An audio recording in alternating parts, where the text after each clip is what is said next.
tapi dicap made in Indonesia, tapi dicap made in Indonesia, tapi dicap made in Indonesia. Itu kan presiden marah. Iya. Ya kan? Buat rendang tapi tidak asal Minangkabau. Gitu maksudnya Bang. Bisa jadi.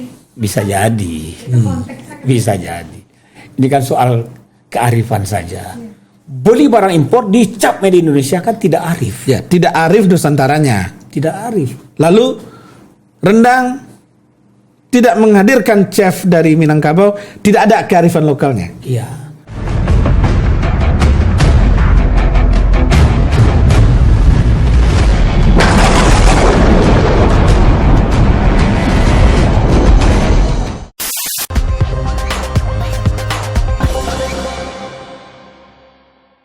Masyarakat Indonesia, kita jumpa lagi di studio Charlie 21 bersama saya Muhammad Rahmat.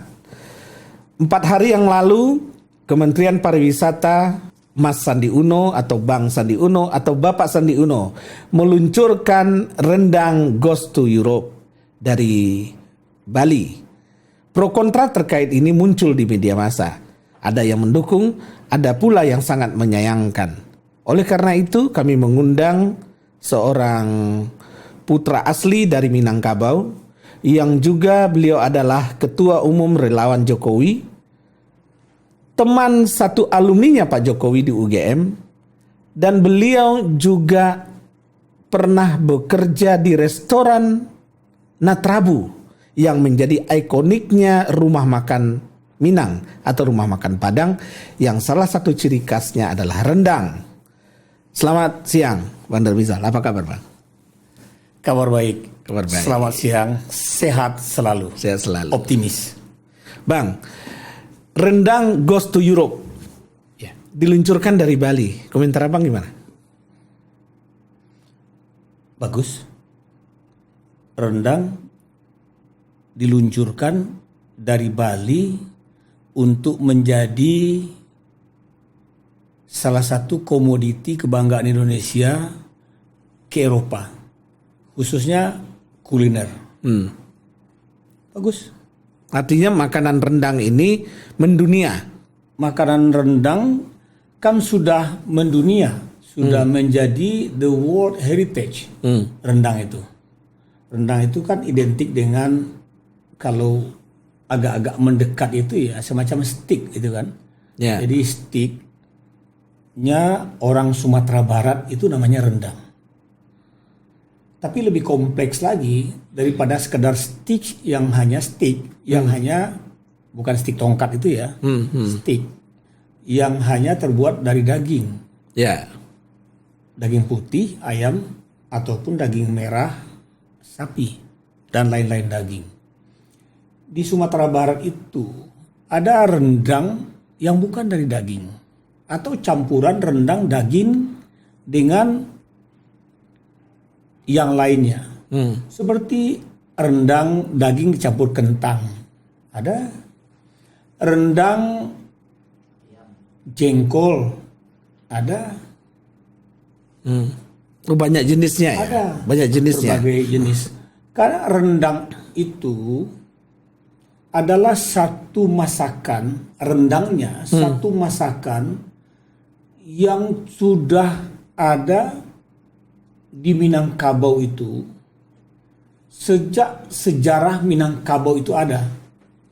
Sehingga rendang identik dengan sesuatu yang bersifat sakral.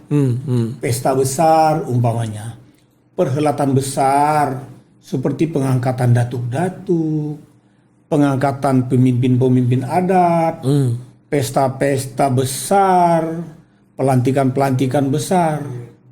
Tidak semua orang bisa membuat rendang pada saat atau acara-acara yang mereka lakukan. Selain ada yang ahli memasaknya, juru masak rendang itu, supaya dia menjadi betul-betul bernilai tinggi, maka dia dimasak pada saat-saat tertentu. Saat-saat tertentu yang publik jalankan, jika tidak untuk pesta-pesta besar atau pesta-pesta adat biasanya di hari raya, menyambut hari raya Idul Fitri. Jadi rendang ini termasuk apa? Termasuk hidangan sakral. Hidangan yang boleh dikatakan hanya disediakan pada hari-hari bersifat sakral. Hidangan istimewa Hidangan gitu. istimewa. Jadi Tapi boleh masakan rendang ini menjadi makanan harian. Nah sekarang karena rendang itu sudah menjadi heritage-nya dunia, sudah menjadi kegemaran masyarakat dunia, maka banyak orang bisa membuat rendang. Orang yang bisa membuat rendang kadang-kadang tidak tahu falsafah yang terkandung dalam bagaimana rendang itu dibuat, untuk kepentingan apa. Yang banyak orang tahu Hanya asal buat. ketika mereka bisa membeli daging kemudian membuat rendang.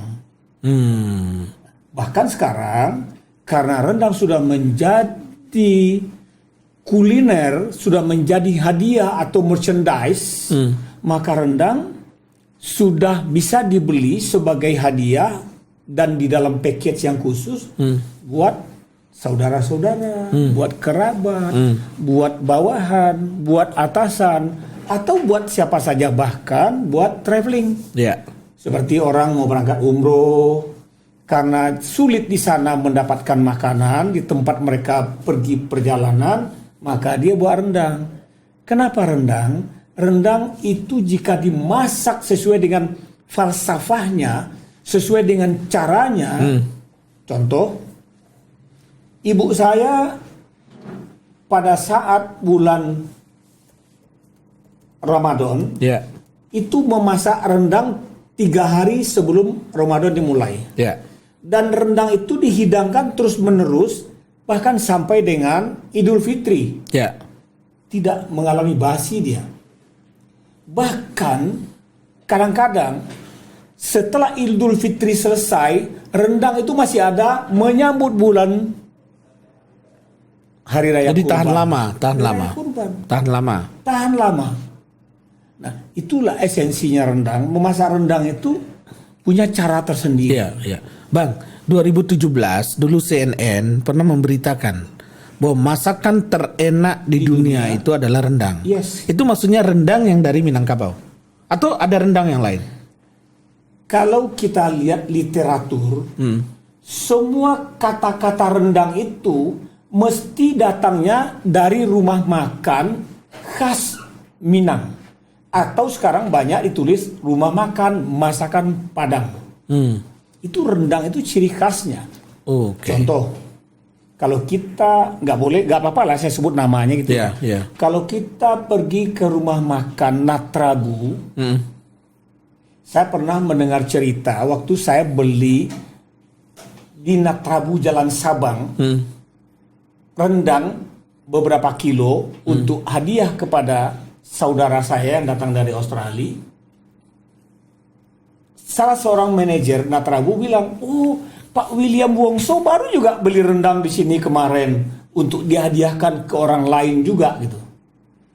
Saya nggak tahu William Wongso yang mana. Apakah William Wongso yang kemarin ikut menjadi duta rendang ya, apa namanya itu? Ya, di media kita sebut William Wongso adalah duta rendang Indonesia. Nah, jadi ketika disebutkan Pak William Wongso juga baru beli rendang di sini untuk hadiah buat orang lain gitu.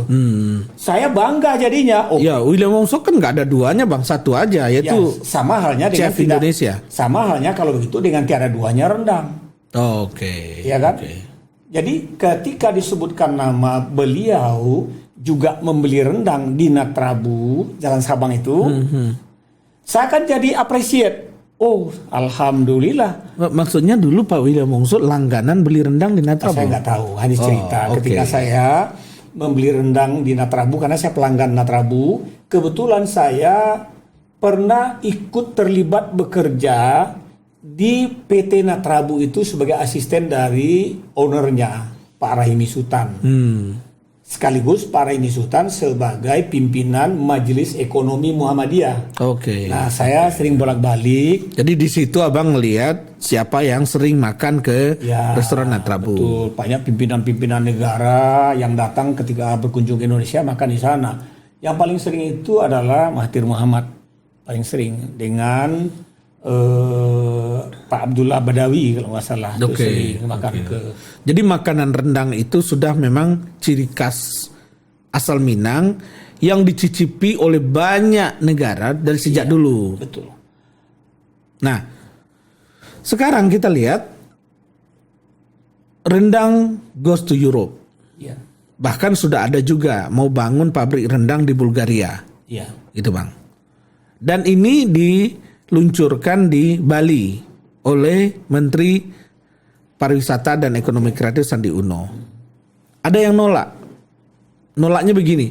Nolak dari masyarakatnya bahasanya adalah kenapa diluncurkannya di Bali bukan di Minangkabau asal rendang itu sendiri. Ya, itu yang tadi saya sampaikan. Rendang diluncurkan di Bali untuk goes to Europe. Oke, nggak ada masalah. Bali adalah pusat sampai hari ini masih pusat destinasinya orang-orang asing ke Indonesia. Ikoniknya pariwisata Indonesia lah. Ikoniknya pariwisata Indonesia. Ya. Tapi dari sisi filsafatnya, dari sisi apalah namanya itu ya.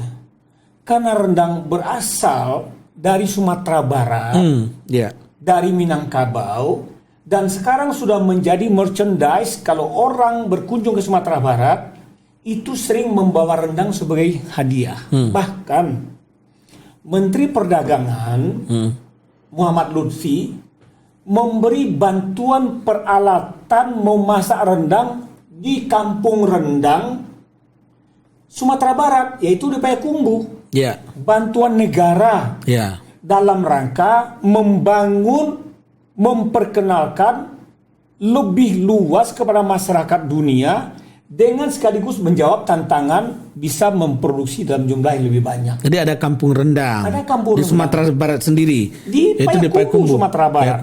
Dibiayai oleh negara. Dibantu oleh negara melalui Kementerian Perdagangan yang diserahkan oleh Bapak Muhammad Lutfi untuk agar rendang itu bisa diproduksi dalam jumlah yang lebih banyak volumenya, karena ternyata kebutuhan rendang, kesukaan orang terhadap rendang itu meningkat. Kalau begitu, kenapa enggak kampung rendang Payakumbuh itu yang ada di Bali? Itu yang saya sayangkan, saya sangat menyayangkan. Kan kampung rendang dibangun dari anggaran negara, dibantu oleh Pak Menteri Perdagangan. Peralatannya, tentu ada pembinaan juga. Uang negara udah ada di situ. Dan sudah berproduksi. Lalu kenapa enggak kampung rendang itu yang dibawa ke Bali? Itu yang jadi penyesalan saya. Kenapa? Menyesal ke siapa, Bang? Menyesal ke diri saya sendiri sebagai orang Minang. Karena saya paham sejarahnya rendang. Saya mengerti bagaimana rendang ini menjadi makanan yang sakral bagi orang-orang. Saya waktu kecil masih ingat, hanya sekali setahun saya dapat mencicipi rendang itu. Setidak-tidaknya sekali setahun menjelang Ramadan sampai akhir Ramadan, itu pun sepenggal-sepenggal disisir-sisir oleh ibu saya supaya hemat gitu. Ya, karena ini luxury food. Itu luxury food. Makanan mewah untuk masyarakat Minangkabau. Betul. Jadi sangat disayangkan. Kalaupun di Bali umpamanya, it's okay. Tapi pada saat dibuatlah expo kuliner berbagai provinsi di Bali, salah satunya kuliner masyarakat Minang, khas Minang, yaitu rendang, kaleo umpamanya. Rendangnya juga ada rendang jengkol, rendang kentang, rendang daging, rendang ayam, rendang paru umpamanya. Kan banyak itu. Beragam rendang. Nah, di situ diperkenalkan baru judulnya rendang goes to Europe. Rendang goes to the world. Gitu. Jadi, pada saat ada expo itu kan bisa juga ditampilkan. Umpamanya Pak Haji Bustamam, pemilik rumah makan sederhana yang punya cabang di seluruh Indonesia, bahkan ada di Malaysia, ada di negara-negara lain. Libatkan supaya rendang goes to Europe itu. Nah, waktu rendang goes to Europe itu dilibatkan nggak tokoh-tokoh Minang di situ? Di berbagai media saya nggak melihat, kebetulan saya nggak ikut. Saya nggak melihat bahwa hadirnya tokoh-tokoh Minang. Saya juga nggak melihat hadirnya pemerintah Sumatera Barat di sana. Kenapa nggak hadir saya nggak tahu. Itulah penyesalan Kalau saya. UMKM Bang, kan beberapa hari sebelumnya Presiden mengumpulkan seluruh kepala daerah di Bali. Termasuk juga seluruh dirut BUMN di Bali. Waktu itu pengarahan Presiden adalah menghidupkan dan membesarkan UMKM. Komentar Abang ketika UMKM Minang misalnya tidak dilibatkan?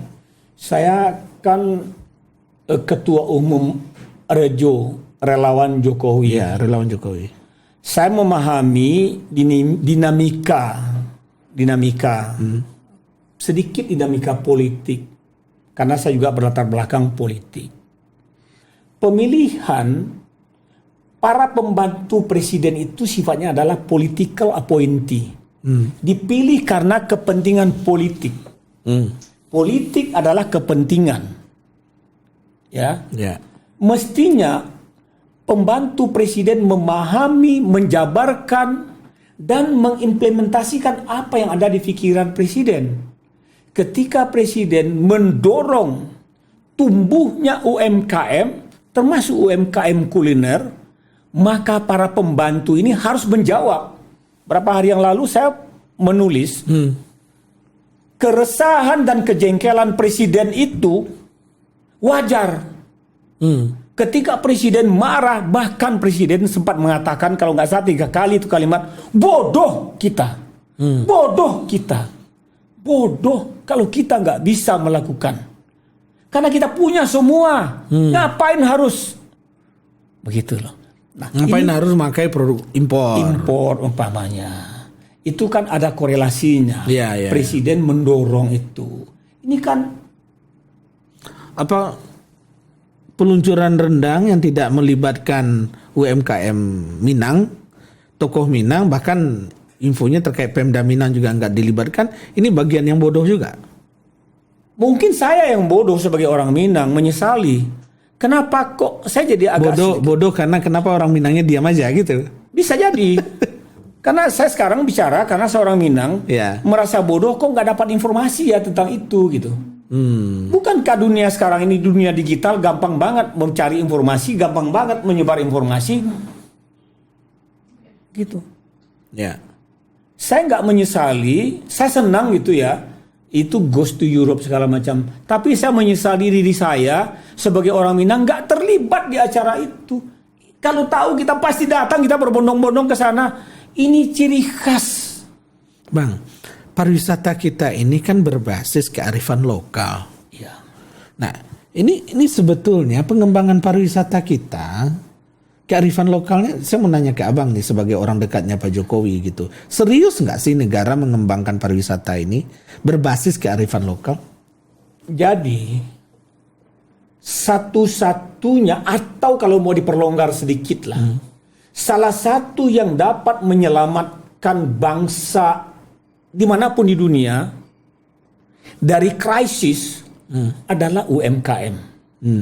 UMKM itu tumbuh dari rakyat, tumbuh dari kreasi masyarakat, baik situasional maupun berdasarkan historikal.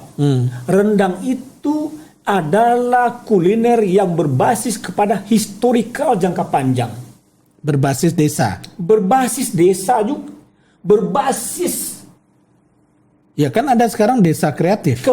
Betul, berbasis desa, berbasis kepemimpinan. Dan rendang ini kan produk kreatif. Kearifan. Ya.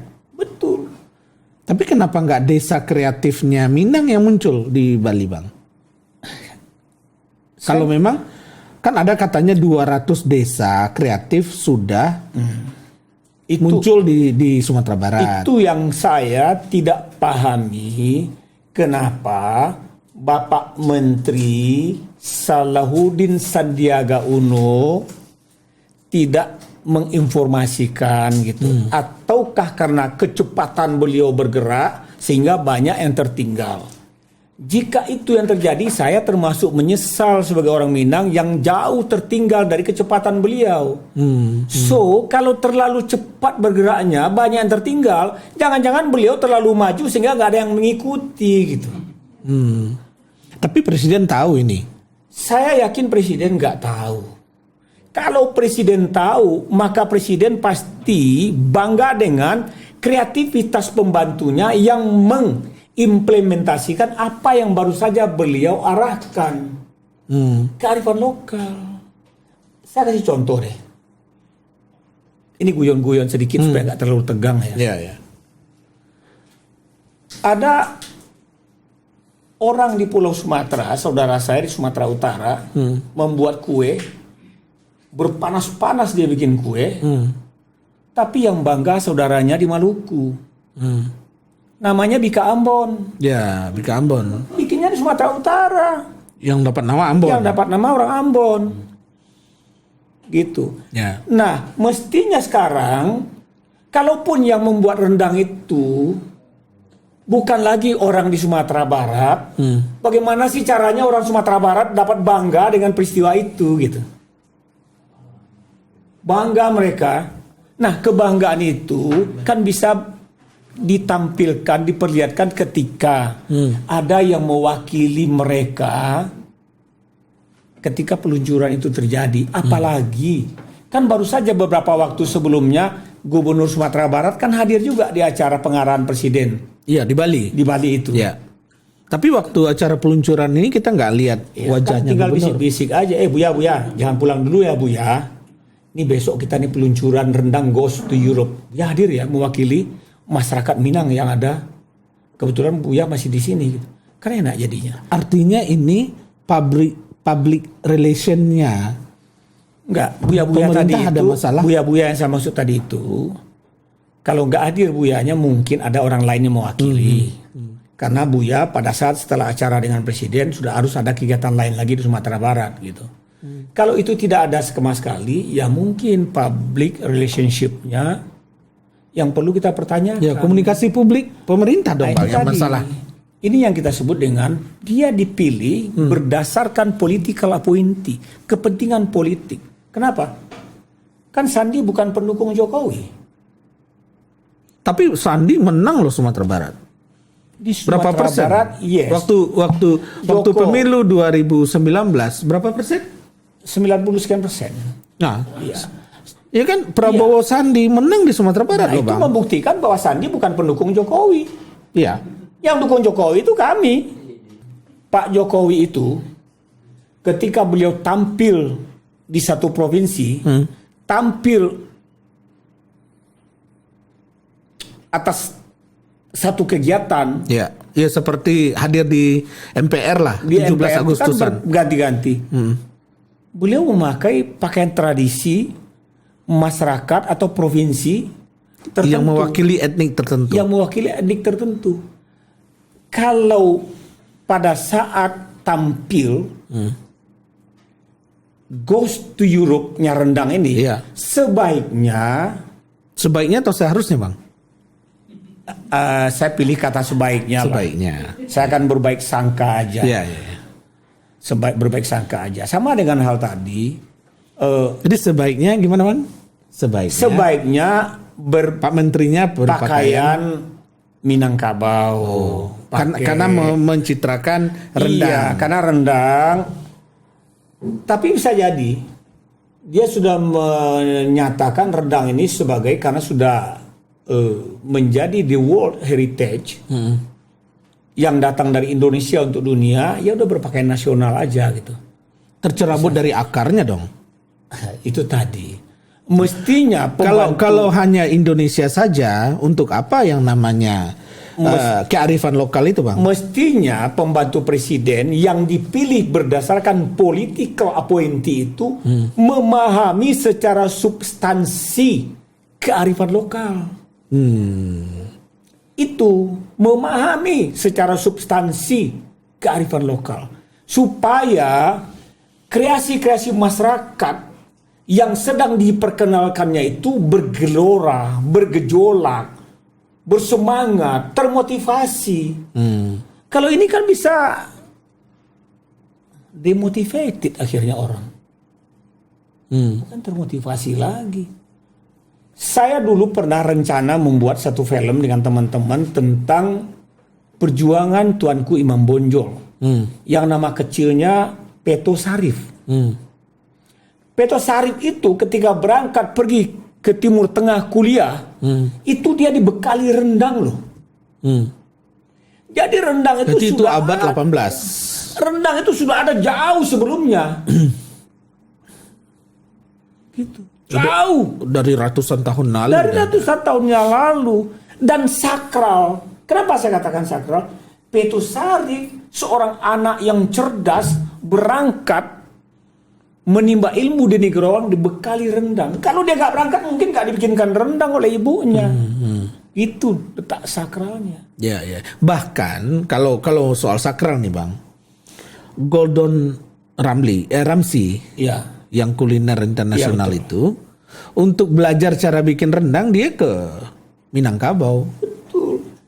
Jadi kalau Padahal kan belajar rendang itu kan bisa di mana aja Bisa di betulnya. mana-mana. Bisa Jakarta, bisa di mana. pembantu saya jago bikin rendang kok. Dia bukan orang tapi Minang. Gordon Ramsay dia harus ke Minangkabau untuk belajar rendang karena itu akarnya. Betul.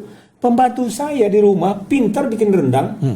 Dia bukan orang Minang karena dia diajarin oleh ibunya bikin rendang. Setiap minggu kita bikin rendang.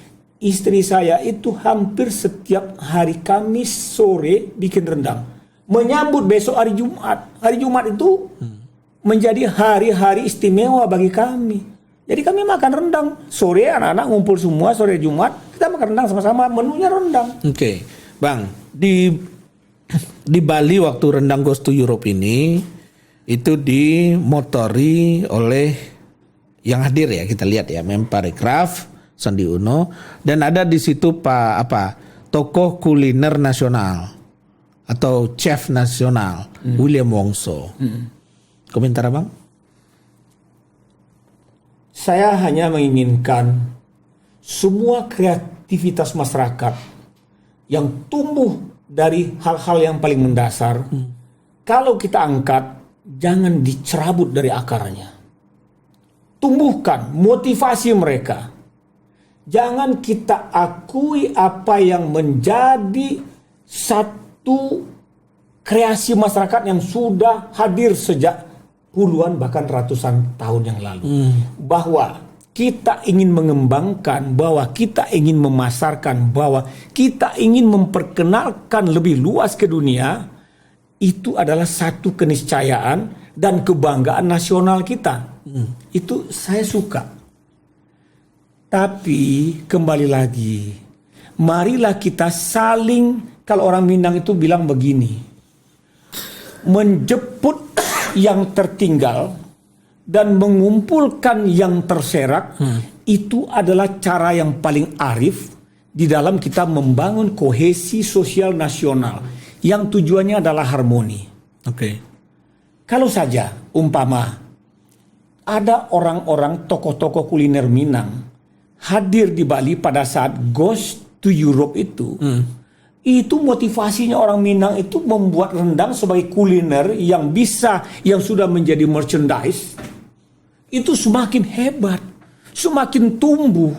Nah waktu di Bali kemarin memang nggak hadir mereka.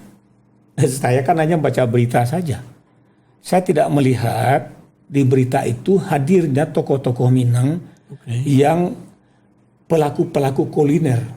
Seperti itu tadi. Oh, chef kuliner asal Minang itu nggak diundang ke sana. Pelaku-pelaku kuliner lah, pemilik restoran Padang umpamanya seperti Sederhana, Simpang Raya, dia kan ada di sana. Atau Kampung Rendang Payakumbuh. Atau masyarakat pimpinan Kampung Rendang yang sudah dibiayai, yang disulungkan produksinya oleh negara itu diundang ke sana gitu. Ya kayak rendang silungkang. Atau kan rendang terkenal, silungkang yang sudah berproduksi sampai sekian ton per minggu atau per hari itu diundang, yang gitu diundang. Atau masyarakat kelompok koperasi yang membuat rendang di Bukit Tinggi diundang.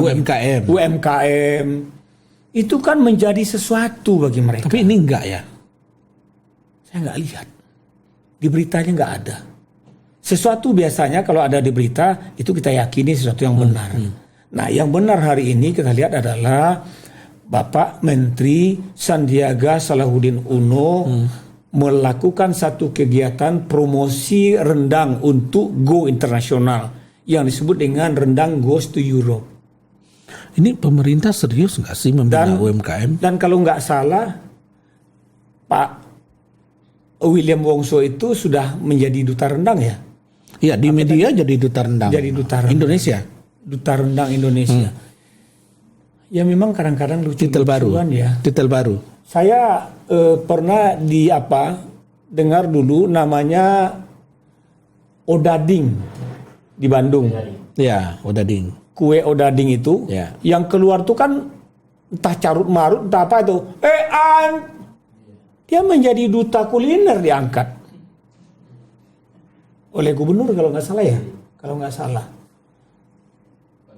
Dulu namanya kue odading itu. Apa sih kue odading itu? Sehingga anak Itu kayak roti digoreng, Bang. roti goreng. Kalau di kampung saya namanya roti goreng Iya, gitu. roti goreng. Ah, karena mulutnya Mamang itu yang biasanya orang nggak mendengar kalimat-kalimat itu sekarang dia ungkap gitu ya. Sebetulnya nggak enak untuk diungkap gitu. Kalau saya mendengarnya nggak enak. Anak saya juga nggak enak. Tapi anak saya bilang, beliin dong kue odading pulangnya gitu. Kue odadingnya mana? Yang itu tuh Pak, yang titik-titik. Ya, yang Terpaksa kita cari apa itu gitu. Beliin juga akhirnya. ya. Nah ini kan terjadi satu apa sih itu? Tolak belakang gitu ya. Paradoks. Iya. Paradoks. Ya kalau duta rendang mestinya ya orang yang pertama kali memasarkan dan menyiarkan rendang ke seluruh dunia dong. Masa William Wongso yang disebut duta rendang? Mungkin juga Pak William Wongso itu tidak meminta gitu ya. Tapi Ya kan di titel yang dikasih oleh orang kelayak banyak lah. betul. Jadi Tapi kalau gelar itu melekat bisa juga sih. kalau gelar itu melekat ya kan begini. Benar nggak sih? Rendang ini menjadi the world heritage Ya. kuliner ya. Ya. Orang Malaysia tuh bahkan juga sudah mengakui rendang sebagai kuliner mereka gitu Iya, iya, karena orang Minangkabau itu punya kampung di Negeri Sembilan. Betul. Budayanya dibawa Bang ke sana. Betul. Ini Bahkan satu kerajaan di Negeri Sembilan itu kerajaannya kerajaan Minangkabau. betul. Jadi makanan khas rendangnya ya asli Minangkabau. Betul. Jadi ini bagi saya satu peringatan dini, early warning. Saudara-saudara saya yang di Minang, jika punya sesuatu yang khas, cepat angkat ke permukaan, tampil ke permukaan, supaya tetap menjadi milik kita. Jangan biarkan orang-orang lain yang membesarkan apa menjadi milik kita. Ini Abang pesannya ke Minang apa ke negara nih? Kearifan lokal tadi itu. Oke. Sama halnya, contoh kalau kita berangkat ke Solo, itu ada tengkleng namanya. Ya. Kalau orang Minang menjadi duta tengkleng, saya pasti protes ke orang Minang itu. Ya iya dong. Ini tengkleng ini ke Solo loh. Kenapa kok Anda menjadi duta tengkleng gitu? Kalaupun Anda masakan tengklengnya bisa bersaing dengan masakan yang dibuat asli oleh orang Solo, tetap saja orang Solo yang harusnya menjadi duta tengkleng. Itu kearifan lokal Itu tadi. kearifan lokal. Disitulah sikap kita menghargai apa yang menjadi karya mendasar saudara-saudara kita yang lain.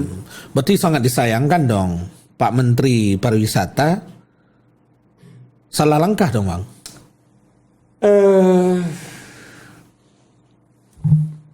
Saya mungkin nggak tahu ya, barangkali keterbatasan info saja. Keterbatasan info dari Keterbatasan info dari orang sekitar atau pemahaman yang terbatas. masa sih? Rasanya enggak juga lah. Saya sendiri juga pernah ngirimin rendang buat Pak Menteri dulu. Rendang silungkang malah. Ya, kan Mas Rahmat ini bisa disapa orang sebagai Mas, jangan-jangan dikirakan sebagai orang Jawa, bukan sebagai orang Minang. Jadi ini rendang kiriman Mas Rahmat. Mas Rahmat ini orang Jawa, bisa saja begitu. Kalau dikirim oleh Uda Rahmat, itu pasti rendangnya dari Padang, pasti rendangnya dari Minang, pasti rendangnya dari Payakumbuh di rumah, barangkali dari kampung rendang itu. Jadi kita juga tidak boleh begini. Sesuatu yang bagus milik kita, tapi kita tidak kembangkan. Ketika orang lain mengembangkannya, kita marah. Ini kan tadi terbengkalai jadinya. Oke. Jadi Tapi ini ada hal yang lebih baik. saya nangkap apa yang Abang sampaikan. Jadi ini pesan ke orang Minang, kalau nggak mau produk-produk asli Minang itu diambil oleh orang lain, bangkit gitu ya, kira-kira gitu. Tidak secara spesifik, tapi iya gitu. Bukan diambil kalimatnya, yang paling tepat itu nanti Pak William Wongso marah. Oke. Pak William Wongso kan tidak mengambil, tapi beliau memang sudah menggemari rendang. Kalau saya dengar dari cerita, ketika saya beli rendang di restoran Natrabu, ada cerita Pak William Wongso kemarin juga beli di sini juga untuk hadiah. Nah, kan gitu. Artinya beliau sudah menggemari rendang. Menggemari rendang dari dulu dan beli dari Natrabu. Dan saya dengar belinya dari Natrabu waktu itu. Kasih hadiah kemana-mana. Iya. Nah sekarang mungkin karena cintanya beliau sebagai pelaku kuliner, Beliau jadi duta nah rendang. kemudian beliau jadi duta rendang. Kalau saya ketemu sama beliau, nanti saya akan angkat beliau menjadi saudara angkat saya, supaya jadi ada kerabatnya yang orang Minang. Nah, Tapi ada juga loh Bang, sekarang kita lihat di media ada resep rendang khas William Wongso. Bang, rendang itu ada khas-khas gitu bumbunya. saya belum dengar itu. Saya tahu pasti bumbunya rendang itu. Jadi special recipe-nya rendang itu, cara memasaknya rendang itu juga yang dimasak oleh istri saya yang setiap hari Kamis, hampir setiap hari Kamis itu juga sudah menyalahi aturan. Menyalahi aturan agar tesnya tidak berubah. Tes yang dibuat oleh istri saya sudah berubah. Karena dia memasak rendang menggunakan kompor gas. Itu udah salah. Di dalam originalinya masak rendang itu dari bara, dengan bara. Oke. Dengan kayu atau tempurung kelapa. Dan itu juga apinya nggak boleh panas, nggak boleh besar. Sehingga kalau masak rendang itu dimulai dari jam 9 pagi, selesainya menjelang maghrib. Baru jadi rendang dia. Karena lama. ada prosesnya. Lama. Menjadi kaleo dulu dia. Setelah kaleo apinya diturunkan lagi. Gitu. Motongnya juga ada ukurannya. 1 kilo itu dapatnya ukurannya sekian. Jadi poinnya, falsafahnya, rendang ini bukan masakan instan. Tapi ada proses-proses sampai dia menjadi matang. Itu gitu. yang saya pahami. Sampai hari ini, ketika istri saya masak pagi, selesai sholat Jumat saya udah bisa makan rendangnya, udah bisa saya makan itu rendang. Beda tesnya, tapi tetap saja enak. Kalau orang yang tidak tahu, itu dianggapnya rendang sudah enak gitu. Boleh tanya ke tokoh-tokoh tua orang-orang Minang, atau kan banyak tuh tokoh-tokoh senior orang Minang bagaimana istri-istri beliau itu memasak rendang. Lama. Dulu kami kalau masak rendang itu pergi cari bara dulu, beli khusus. Jadi masak rendang yang asli itu bukan pakai kompor gas, bukan pakai kompor listrik. Bisa saja jadinya begini. Dulu waktu memasak rendang awalnya begitu, memang belum ada kompor gas. Gitu. Tapi rasanya akan beda. Rasanya pasti beda.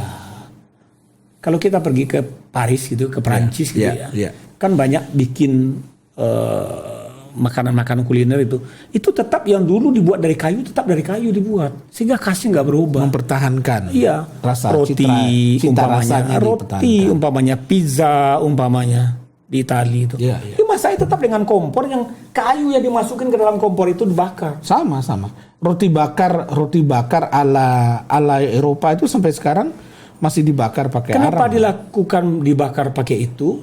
Supaya tidak berubah taste-nya, tidak berubah seleranya, Iya, benar. tidak berubah rasanya.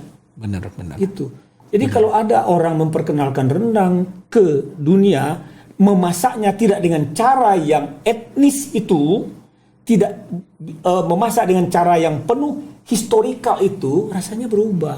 Bisa saja dagingnya dikeras, bisa saja cepat basinya, bisa saja terlalu banyak minyak akhirnya, karena kelapanya Ya. dimasak dengan cara yang instan gitu, bisa banyak.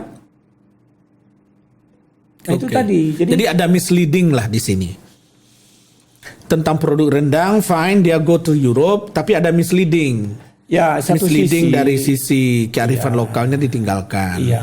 Misleading dari sisi apa? Yang masaknya bukan chef-chef yang ngerti betul dengan filosofi rendang. Iya. Kalau kita lihat Itu maksudnya, Bang? Restoran-restoran yang sekarang populer di tengah masyarakat, ya kan ada restoran yang sudah luar biasa ya bagusnya, Dan jaringannya dan besar. berkelas gitu ya. Ya. Tidak lagi model tradisional gitu.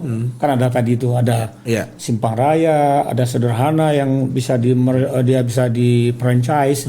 Ada sekarang lagi baru restoran pagi sore, ada yang bisa Garuda. ada Garuda dan lain-lain. Ada Merdeka namanya. Kan bisa chef-chefnya mereka itu yang sudah populer ya kan, seperti Pak Haji Bustamam itu kan memang sudah Iya, yang puluhan rasa tahun. rendang itu udah Nusantara. Iya, bisa diundang sebagai minimal sebagai stempel lah gitu, atau minimal sebagai simbolik lah begitu. Karena barangkali nggak identik ya, tapi boleh saya sedikit menganalogikan. Ketika presiden itu sangat marah, beli barang impor, tapi dicap made in Indonesia, itu kan presiden marah, Iya. ya kan? Buat rendang tapi tidak asal Minangkabau. Gitu maksudnya, Bang? Bisa jadi. Bisa jadi, Itu konteksnya kan. bisa jadi. Ini kan soal kearifan saja.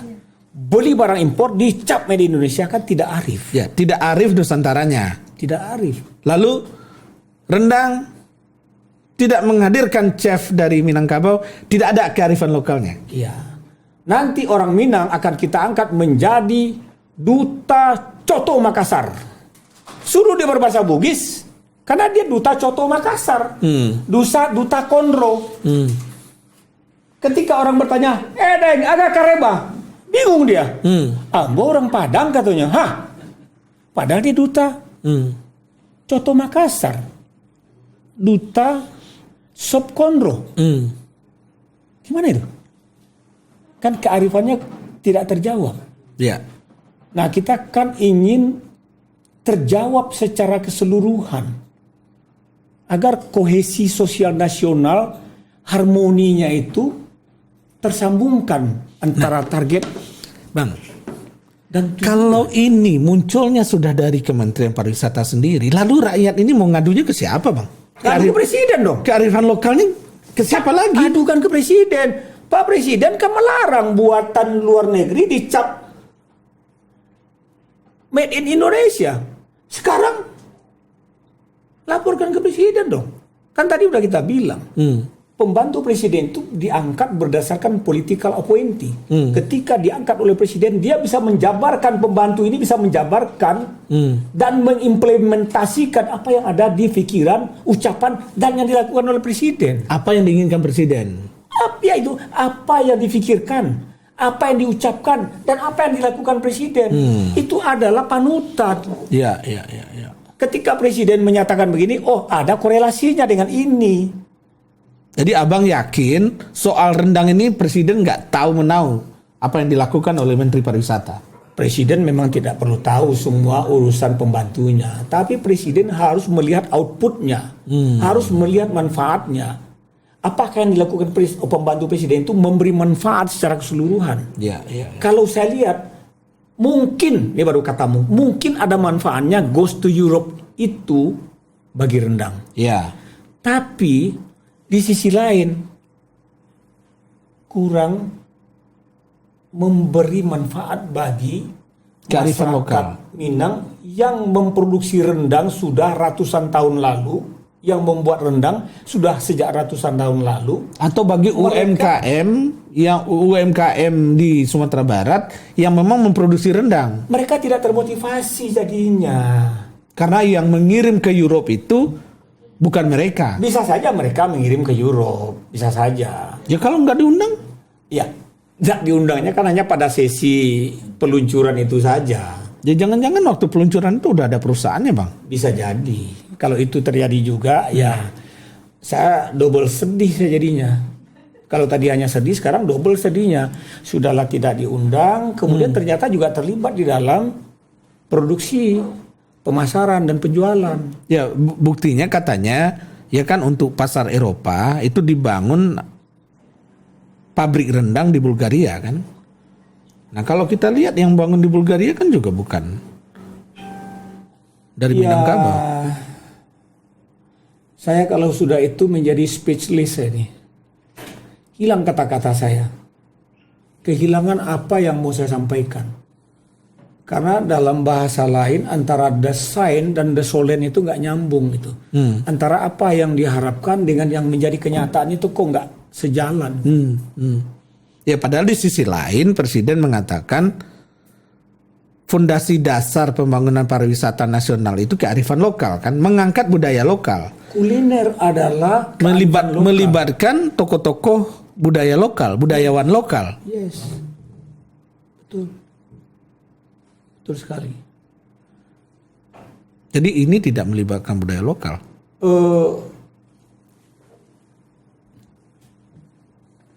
Ada satu organisasi besar yang mesti segera memberikan jawaban konkret atas arahan Presiden kemarin. Budayakan kearifan lokal dan kembangkan. Itu organisasi pariwisata Indonesia, namanya ASITA. ASITA mesti menjawab lebih konkret apa yang menjadi arahan Presiden dan apa yang menjadi harapan dari seluruh masyarakat. ASITA kan punya jaringan di seluruh Indonesia.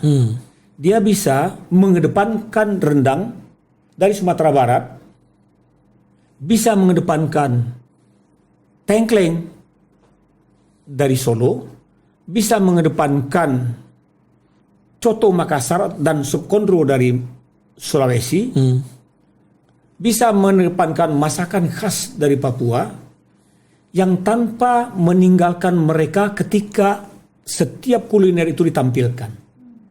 Kalau itu menurut teman saya udah jalan kan Bang.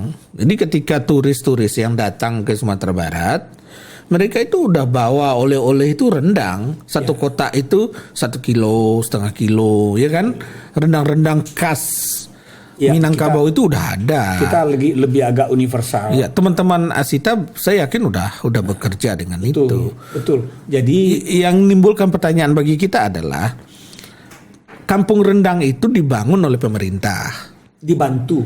Ya, dibantu oleh pemerintah agar dan bisa lebih berkembang. difasilitasi oleh pemerintah daerah, Bang. Iya, betul. Diresmikan oleh pemerintah daerah, tapi uangnya dari uang negara. Betul. Ya kan? Peralatannya tadi Abang sampaikan dibantu dari Kementerian Perdagangan, peralatan untuk rendangnya itu. Iya. Bahkan sudah memproduksi dari hulu sampai hilir. Betul. Bahkan rendangnya keluarnya itu udah dalam kaleng. Nah, pertanyaan saya nih, ke Abang nih, yang dekat dengan Pak Jokowi, dekat dengan pemerintahan, yang juga putra asli dari Minangkabau. Kenapa enggak itu yang hadir waktu rendang Ghost to Europe itu gitu loh? Kan itulah kesedihan saya yang pertama tadi. Itu kesedihan pertama saya tadi itu. Di Sumatera Barat itu ada kampung rendang. Ada lain-lain juga membuat rendang. Dan sudah menjadi merchandise. Di bandara sudah ada rendang-rendang itu. Dan pabrik-pabrik rendang ada, dan produksi-produksi rendang itu, kuliner itu banyak dikunjungin orang, bahkan antri belinya. Kan tinggal di calling aja. Tinggal diarahkan. kalau sudah menteri yang perintahkan, nggak ada pesawat, dicatur itu pesawat untuk terbang itu.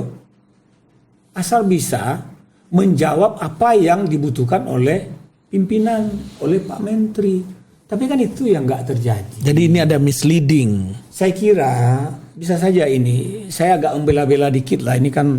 Tapi yang saya kecewa itu semua pembantu presiden harus mampu menjabarkan apa yang ada di pikiran presiden, apa yang ada diucapkan presiden, dan apa yang dilakukan presiden. Jadikan itu panutan, jadikan itu contoh gitu.